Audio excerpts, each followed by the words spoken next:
पहुंचे हैं बांसुरी नगरी पीलीभीत में। लोकसभा चुनाव 2024 में क्या कुछ खास मुद्दे हैं यहाँ पर, आम जनता क्या कुछ सोचती है चुनाव के मुद्दे को लेकर, क्या कुछ है उसकी राय, हम जानेंगे पीलीभीत के लोगों से। लेकिन सबसे पहले देख लेते हैं पीलीभीत पर ये खास रिपोर्ट।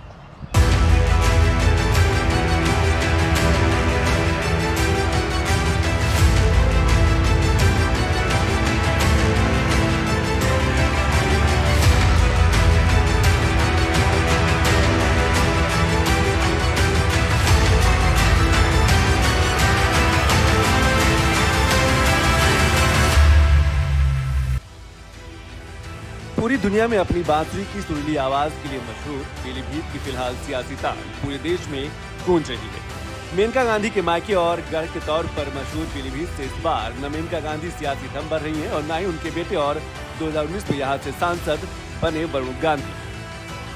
बीजेपी ने यहाँ से यूपी सरकार के कैबिनेट मंत्री जितिन प्रसाद को टिकट दिया है, जबकि समाजवादी पार्टी ने भगवत शरण गंगवार को उतारा है।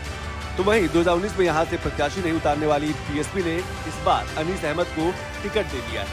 पीलीभीत में मुख्य मुकाबला बीजेपी और समाजवादी पार्टी के बीच माना जा रहा है। पीलीभीत में मतदान 19 अप्रैल को होगा। ये सपा कांग्रेस गठबंधन आपने देखा, उनका घोषणा पत्र तो कहते हैं कि मुस्लिम लीग के आधार पर उनके छाप दिखती है। मुद्दे ही मुद्दे हैं, ये तो जुमलेबाजी के अलावा मोदी का कोई काम तो है नहीं। और चाहे नौजवानों को नौकरी देने की बात हो, किसानों की इनकम 4 गुनी करने की बात हो, सारे मुद्दे इनकी बातें फेल हो गई।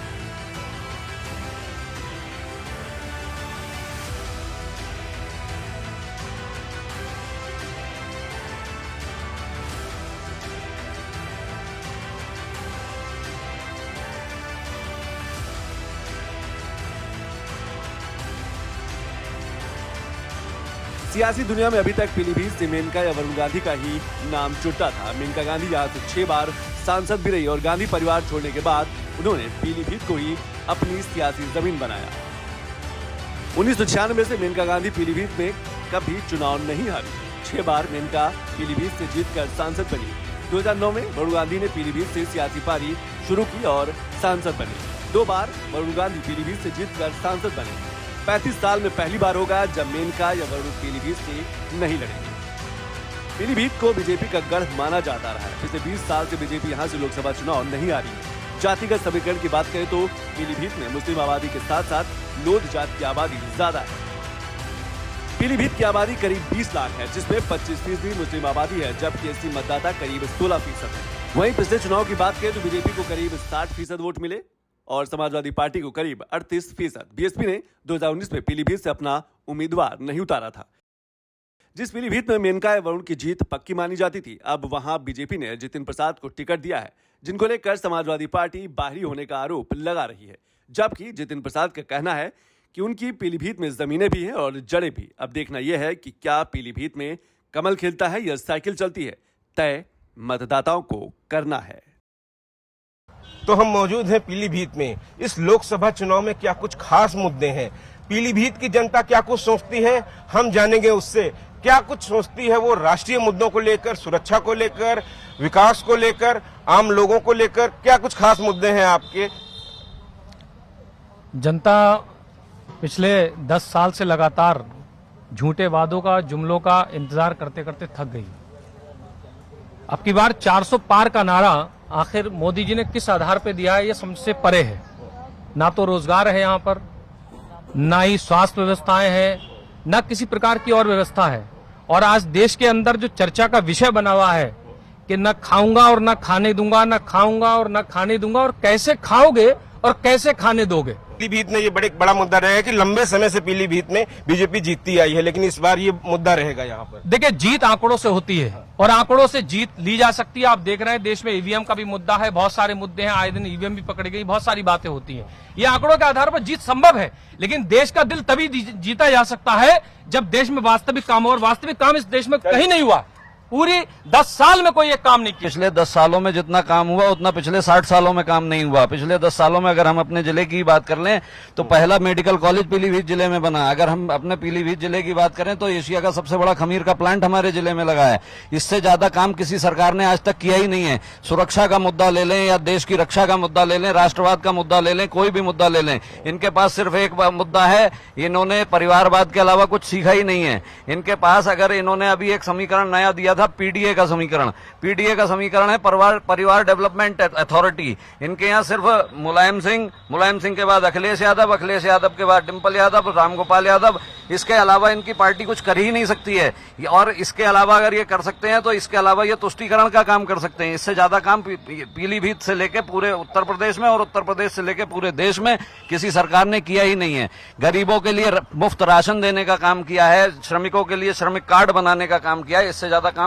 और इसके अलावा भी भारतीय जनता पार्टी की सरकार मोदी की गारंटी के रूप में अगले 10 सालों का खाका 2047 में विकसित राष्ट्र बनाने का खाका लेके चल रही है। इस बार लग रहा है कि जो बाकी दल है उनको लग रहा है बदलाव की आस आएगी यहाँ पर। बिल्कुल आएगी आस, इस बार परिवर्तन होगा। देखिए आप एक चीज समझ लीजिए, बदलाव होगा क्योंकि अंधेरा सदा के लिए नहीं होता है। कभी एक उजाले की रोशनी की किरण ऐसी आती है कि उस अंधेरे को चीर के सुबह कर देती। देश के अंदर देश के प्रधानमंत्री जो गरीब से लेके अमीर तक का ध्यान रखते हैं।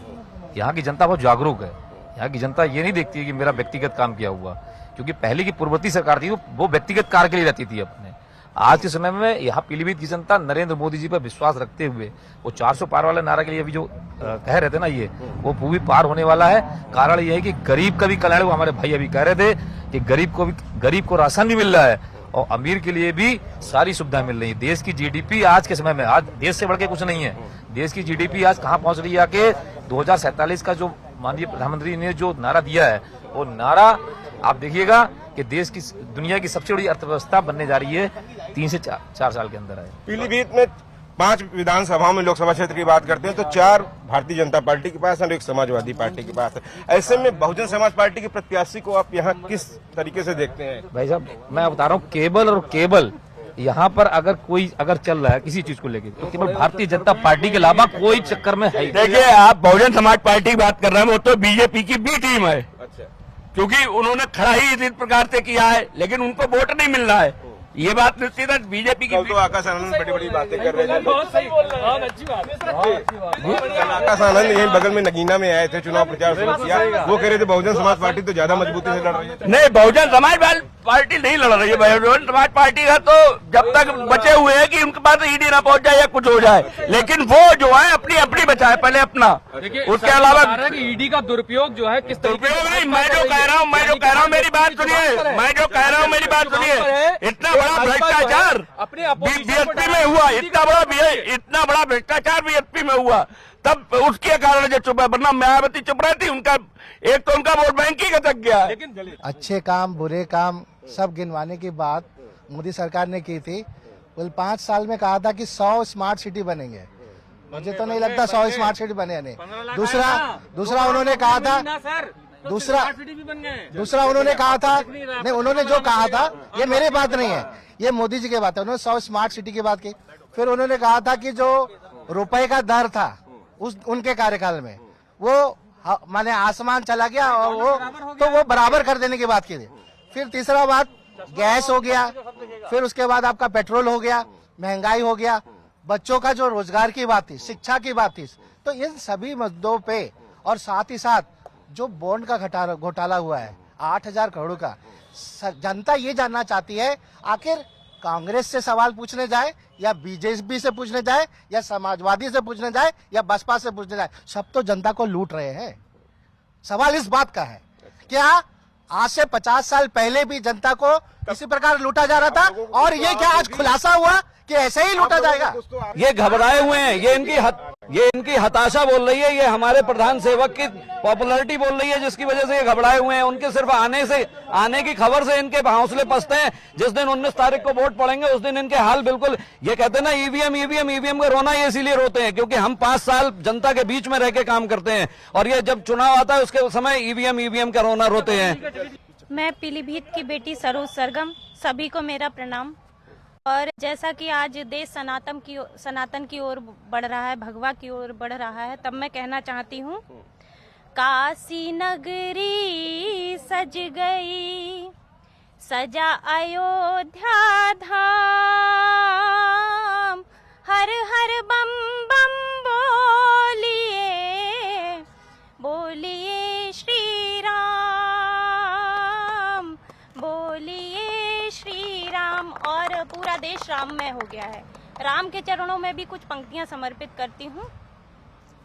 राम में है राम, राम चित्त को संभाल लेना, आज के समय के सुनो उद्गार राम है।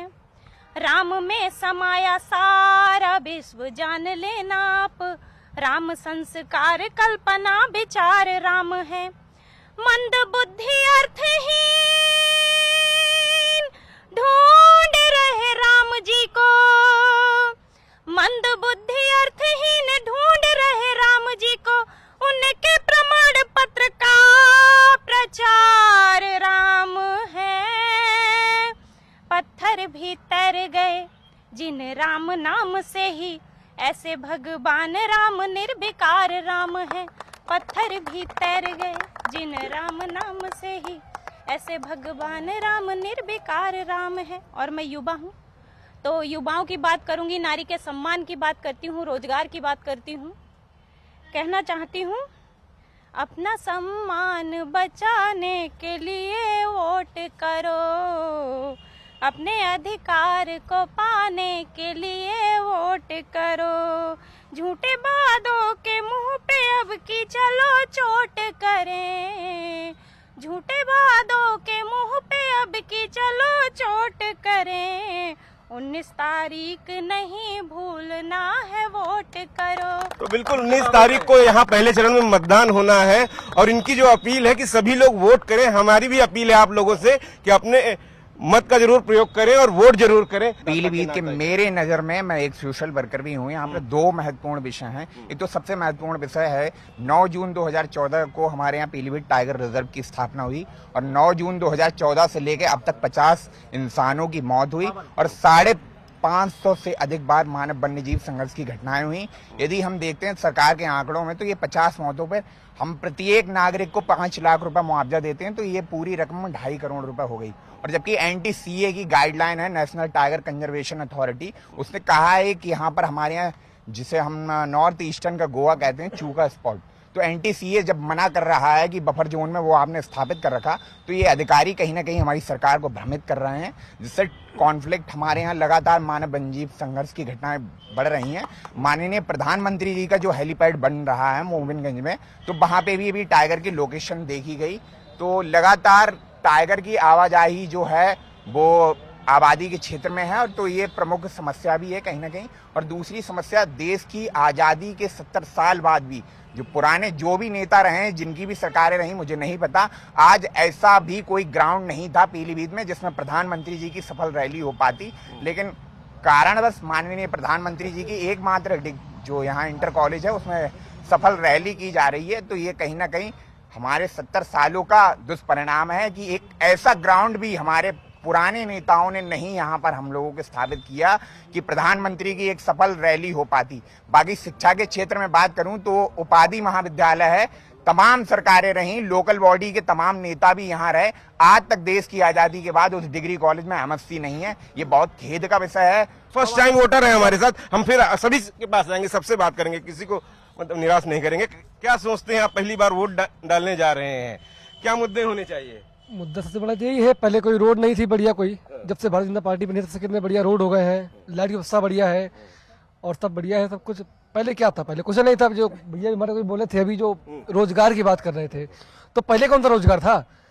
अब रोजगार उन्हीं को है जो शिक्षित है लोग। वो भाई छोटा है, वो भाई छोटा है, करने वाले उसे वोट तो नहीं दिया गया, लेकिन वो पहली बार ये पहली बार वोट डालने जा रहे हैं, कम से कम इनको बोलने देंगे, इनकी बात पूरी नहीं होने देंगे आप। नहीं, इनकी बात पूरी नहीं होने देंगे। 1 मिनट, ये पहली बार वोट डालने जा रहा है, ये पहली बार वोट डालने जा रहा है, इसको नहीं बोलने देंगे, नहीं बोलने देंगे, इसको बोलने देंगे। आप बताइए, जरूर सत्यता जाने, लेकिन मैंने तो अपनी जमाने खो दिए। भैया कह रहे हैं कि पेपर लीक हो जाता है तो उनके ऊपर कार्रवाई तो हो रही है। गुंडे और माफियाओं को मिट्टी में भैया पहले गुंडागर्दी पहले गुंडागर्दी कितनी थी? पहले नहीं, पहले गुंडा चाहे सपा हो चाहे कांग्रेस हो कोई सी भी हो, गुंडागर्दी कितनी थी पहले? रामपुर में बिजली आ रही है, यहाँ बिजली नहीं आ रही है, ये क्या मतलब हुआ? यहाँ आ रही तो हफ्ते में आ रही है, ट्रांसफर फूक गया तो महीनों तक पड़ा है, कोई सुनवाई नहीं है, कुछ नहीं है। बीजेपी जब से बीजेपी सरकार आई तब से लाइट जा ही नहीं रही है, जितना बढ़िया लाइट मिल रही है, सारे रोड स्वच्छ हो गए पीलीभीत के, और क्या चाहिए इंसान को? कह रहे स्मार्ट सिटी नहीं बन रही है, लोग बोले स्मार्ट सिटी कहाँ बनी है? नहीं, जी पीलीभीत में क्या बड़े मुद्दे रहे? पीलीभीत में कोई भी अब मुद्दा नहीं है। जब से भारतीय जनता पार्टी की सरकार आई है, निरंतर जो है हमारे यहाँ एशिया का सबसे बड़ा खमीर प्लांट लग रहा है, और स्वास्थ्य सेवा के लिए हमारे यहाँ एम्स मेडिकल कॉलेज जो है बनकर तैयार हो गया है, और एक नर्सिंग कॉलेज भी बन रहा है। पेपर लीक की बात करते हैं, और ये जो पेपर लीक की बात करते हैं, जो कार्रवाई मिट्टी में मिलाने की त्वरित होती है, इस गवर्नमेंट में होती है, वो पहले कभी नहीं हुई। पहले केवल पुलिस प्रशासन की जो कार्रवाई होती थी, एक कबीना मंत्री हुआ करते थे, उनकी जो भैंस चोरी होती थी तबेले से, एक आईपीएस उनकी भैंसों को ढूंढने जाता था, में गर्व महसूस करते थे, जो उसमें गर्व महसूस करते थे, वो सब होना बंद हो गया है। मैं पीलीभीत के लिए बात करना चाहता हूँ। अभी आपने अपना प्रोग्राम जब स्टार्ट किया तो हमारे बांसुरी वादक आए थे, उन्होंने अच्छी हमारी एक बांसुरी की धुन दी। यहाँ से हमारे यहाँ राम मंदिर में भी बांसुरी गई, और भी बड़ी बड़ी जगहों पे बहुत 22 फीट की बांसुरी गई। सबसे बड़ा मुद्दा है यहाँ पर 10 साल से भाजपा की सरकार, आप कह रहे हैं 10 साल से, हमारे यहाँ सांसद तो सैकड़ों साल से भाजपा के, उन्होंने क्या किया? हमारे यहाँ बांसुरी उत्पादन के लिए क्या हुआ? अब दूसरे मुद्दे पे मैं ये आता हूँ कि नहीं, सुनिए मेरी बात समझ लीजिए, मेरी पूरी बात होने दीजिए, मेरी पूरी बात करने दीजिए। उनका नहीं, आप गए, आप समझ लीजिए, अभी वो यहाँ खड़े में है, अभी वो यहाँ खड़े में। दूसरा मैं आप मुद्दे पे आ रहा हूँ, मैं जीएसटी का वकील हूँ। आपको मैं जो चीज यहाँ पर कैमरे के सामने बोलना चाह रहा हूँ, फैक्ट पे बोलूंगा, गलत नहीं बोलूंगा। आप वन नेशन वन टैक्स लेके आए, हम व्यापारी थे, बहुत सबने उसका समर्थन किया, पूरी मीडिया से गायब है। जीएसटी स्कैम हुआ है 30,000 करोड़ से ज्यादा का, आप सर्च कर लीजिएगा, मैं गलत नहीं बोल रहा हूँ, सब लोग गूगल कर लीजिए अपने मोबाइलों पे। अभी गुजरात में 3,000 फेक फर्में निकली, दिल्ली में 2500-2600 फर्में निकली, गाजियाबाद में 11,000 फेक फर्में निकली। इन्होंने 11, ये जो फेक फर्में निकल रही है, मेरी आपकी आईडी चुरा के निकाल दिया गया और फेक फर्में बना ली गई, और उसमें अगर हमने जीएसटी का रजिस्ट्रेशन कराया है, हमने उसमें जीएसटी का रजिस्ट्रेशन कराया है, मान लीजिए शूज की शॉप पे, और उसपे हवाले का पैसा आ रहा है, तो ये ब्लैक मनी नहीं है क्या? ये भी तो ब्लैक मनी है। इस पे कार्रवाई क्यों नहीं हो रही है? कहीं हर जगह से गायब है। एक कंपनी है भारत में फ्यूचर गेमिंग, उससे सरकार 55 करोड़ रुपया एक दिन में लेती है, फिर एक दिन लेती है 55 करोड़ रुपया, फिर एक दिन लेती है 55 करोड़ रुपया। तो ये सरकार चंदा ले रही है कौन सी कंपनियों से? जो जुआ खिलवा रही है। जिन कंपनियों ने जुआ खिलवाया उससे ये लोग चंदा ले रहे हैं, अपने आप को साफ बताते हैं, कॉलर इनका साफ बताते हैं। भाई साहब, बीजेपी ने विकास करा है, जो लोग नहीं कह रहे उन्हें मैं बता दूं कि बरेली से सितारगंज तक का हाईवे किसने बनाया, जो बता दें। पीलीभीत से लेके गोला लखीमपुर बैराज तक का हाईवे किसने बनाया, गोंगचाई से लेके बंडा तक के हाईवे किसने बनाए। विकास सड़कों से ही होगा सबसे पहले, प्राथमिकता से। दूसरा मुद्दा इन लोगों ने उठाया बेरोजगारी का। बेरोजगारी आदमी के दिमाग में वसी है। कितनी आप लोग मीडिया में कितनी सरकारी नौकरी मिल सकती है भाई साहब?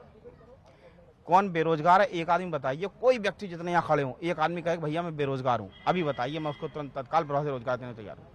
5 आदमी मुझे रोजगार पे चाहिए। अगर खाली हेल्पर के लिए जाएगा तो मैं उसे डेली 300 रुपये दूंगा, अगर वो ड्राइविंग पे जाएगा पर डे 1000 रुपये दूंगा। जिसको चाहे बताइए कितने रुपए का उसका रोजगार चाहिए। कैसे आप बेरोजगार लोग बता रहे हैं? आदमी काम ना करना चाहे, अपनी गलतियों को दूसरे पे लाद ले और उसको कहे साहब के हम बेरोजगार हैं।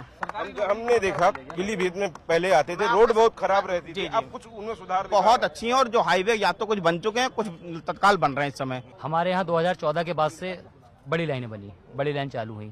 रही बात, भाई साहब ने अभी बहुत सारे लोग बात कर रहे थे कि ईडी का हवाला दे रहे थे। गलत होता वही डरता है ना, आप गलत नहीं, आप क्यों डरेंगे? जो गलत होगा वही डरेगा। ये हमेशा से भाजपा का कर रहा है, भाजपा का है और भाजपा ही जीतेगी। यहाँ से विपक्ष में कोई नहीं है यहाँ पीलीभीत से। हमारे यहाँ देश में इतनी पार्टियां विपक्ष में हैं। ये लोग कहते हैं ईवीएम मत करते हैं, क्या कोई ऐसा नहीं जो साबित कर सके? चैलेंज किया तो था ईवीएम को गलत साबित करो, कोई नहीं कर पाया। क्यों नहीं कर पाया? क्योंकि है ही नहीं, ये सब इनके माइंड में बैठा हुआ है। ये चिढ़ते हैं तो सिर्फ भाजपा से। इतनी सारी विपक्षी की पार्टियां हैं जो अकेले मोदी जी के विरोध में जा रही है, सब इकट्ठा हो रहे हैं। क्यों हो रहे हैं? डर है इनको, क्योंकि अब की बार पीलीभीत में भी 4 लाख पार है और सीटों भी 400 पार। चलिए कुछ लोगों से और बात करते हैं, कुछ और लोग आए हुए हैं। जब चुनाव आया है, पीलीभीत की जनता के मन में क्या है, कौन से बड़े? देखिए, पीलीभीत एक बहुत प्राचीन शहर है और यहाँ की मूलभूत जो जरूरतें हैं उस पर भारतीय जनता पार्टी काम कर रही है। पिछले जब से हमारी सरकार है तब से बहुत सुधार हुआ है पहले की अपेक्षा। इस जहाँ पर आप ये वीडियो कर रहे हैं, इस नेहरू पार्क में एक समय था कि 6 बजे के बाद महिलाएं आने से डरती थी। आज वो सब बेखौफ होकर रात के 8:30 और 9 बजे तक यहाँ अकेले भ्रमण करती है और जाती है। ये एक सुरक्षा की दृष्टि से फर्क पड़ा है। शिक्षा के क्षेत्र में पीलीभीत बहुत अग्रणीय धीरे धीरे होता जा रहा है। वर्तमान में यहाँ तमाम मेडिकल कॉलेज खुलवाए गए हैं, तमाम शिक्षा की सुविधाएं दी गई हैं। इसके अतिरिक्त आधुनिकता के क्षेत्र में भी तमाम काम हुए हैं। देखिए, 2 मुद्दे थे हमारे कि एक तो वुमेन एम्पावरमेंट, वुमेन सेफ्टी और डेवलपमेंट। अगर टेक्निकली देखा जाए, भाई इसी शहर में हम 35 साल के हो गए कि पिछले 5-7 साल में जब भी यहाँ पे मतलब आई है, एक बीजेपी गवर्नमेंट आई है, डेवलपमेंट भी बहुत हुआ है, वुमेन सेफ्टी भी है, वुमेन एम्पावरमेंट भी है। पहले आप देखिए कि आपको एक लोन लेना होता था ना, जरा सा भी 2-3 लाख रुपए का भी, उसके लिए आपको बैंकों के धक्के खाने पड़ते थे। वो कहती थी, बैंक कहती थी कि भाई आप सिक्योरिटी लाओ, ये लाओ। उसके बाद आज की स्थिति ये है कि गवर्नमेंट सिक्योरिटी दे रही है बैंक्स को। गवर्नमेंट कह रही है कि आप लोन दीजिए, व्यापार करने के लिए लोन दीजिए, इसकी जिम्मेवारी हम ले रहे हैं। हमारा भाई साहब खुला समर्थन बीजेपी को है, बीजेपी को जिताना है, ठीक है। बस सिर्फ समस्या पीलीभीत की सिर्फ 2 ही है, यहाँ पे सड़कें थोड़ी सी गड़बड़ है और प्लस यहाँ पे बेरोजगारी है। बाकी सब कुछ ठीक चल रहा है और हमें कुछ नहीं चाहिए। मोदी जी जिंदाबाद। कि आम लोगों की जरूरतें पूरी होंगी, उसकी गारंटी आप लोगों को क्या लगता है? हमें भरोसा है, विश्वास है, 101%, 101% विश्वास है, वो करते हैं। सर, हमारी ये मांग है कि पीलीभीत में ना तो कोई इंडस्ट्रियल एरिया है, फैक्ट्री है, नौजवान इतना बेरोजगार घूम रहा है और जो है नौकरियां मोदी जी निकाल नहीं रहे, निकाल भी रहे हैं, पेपर लीक हो जा रहा है। सर, हमारी सरकार से यही रिक्वेस्ट है कि वो पेपर लीक रोकें और जल्द से जल्द वैकेंसियां निकालें, युवाओं का रोजगार दें, महंगाई पे लगाम लगाएं। आप अपने कागजात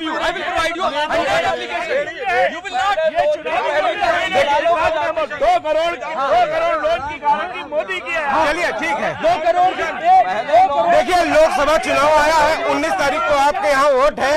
हम चाहेंगे कि पहले चरण में आपके यहाँ वोट पड़ रहा है तो आप लोग वोट जरूर डालें, ये आपका अधिकार है। ज्यादा से ज्यादा बढ़ चढ़कर सुबह से ही मतदान करें और जलपान बाद में करें, ये बिल्कुल होना चाहिए। क्योंकि चुनाव आया है तो मुद्दे होंगे, राजनीति गर्म होगी।